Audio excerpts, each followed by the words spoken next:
கடந்த 2 ஆண்டுகளாக அருள்மொழிவர்மனாக திரையரங்குகளில் ரசிகர்களை ஆட்சி செய்து வந்த ஜெயம் ரவி பிப்ரவரி 16 வெளியான சைரன் திரைப்படத்தில் திலகவர்மனாக நடித்து மாஸ் காட்டியிருக்கிறார். மதுரை தியேட்டரில் ரசிகர்களை சந்தித்து அவர்களுடன் படம் பார்த்த ஜெயம் ரவி அதன் பின்னர் ரசிகர்களுடன் புகைப்படங்களையும் செல்ஃபி போட்டோக்களையும் எடுத்துக்கொண்டார். இந்நிலையில் ஜெயம் ரவியுடன் போட்டோ எடுத்துக்கொள்ள முடியாத வருத்தத்தில் ரசிகர் ஒருவர் பதிவிட்ட ட்வீட்டுக்கு உடனடியாக பதில் கொடுத்து அவரை கூல் செய்துள்ளார் ஜெயம் ரவி.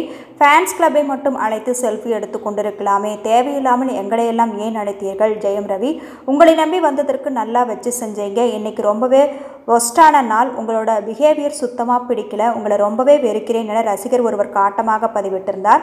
ஐயோ, அந்த அளவுக்கெல்லாம் வெறுத்து விடாதீர்கள் பிரதர். நேற்று மட்டும் சுமார் 300 பேருடன் செல்ஃபி மற்றும் புகைப்படங்களை எடுத்துக்கொண்டேன். உங்களை எப்படி மிஸ் செய்தேன் என்று தெரியவில்லை. ஒன்றும் பிரச்சனை இல்லை, சென்னைக்கு வாங்க, நாம செல்ஃபி எடுத்துக்கலாம் என உடனடியாக தனது பிஸியான ஷெட்யூலிலும் ரசிகர்கள் தான் முக்கியம் என நினைத்து ஜெயம் ரவி போட்ட பதிவு மற்றும் ரசிகர்களை மகிழ்ச்சியில் ஆழ்த்தியுள்ளது. ஜெயம் ரவி போட்ட பதிவுக்கு கீழ் ஏகப்பட்ட ரசிகர்கள் யாருடனும் சண்டைக்கு போகாத இந்த தங்கமான குணத்திற்காகத்தான் உங்களுடைய ரசிகராக இருக்கிறோம் என பாராட்டி வருகின்றனர்.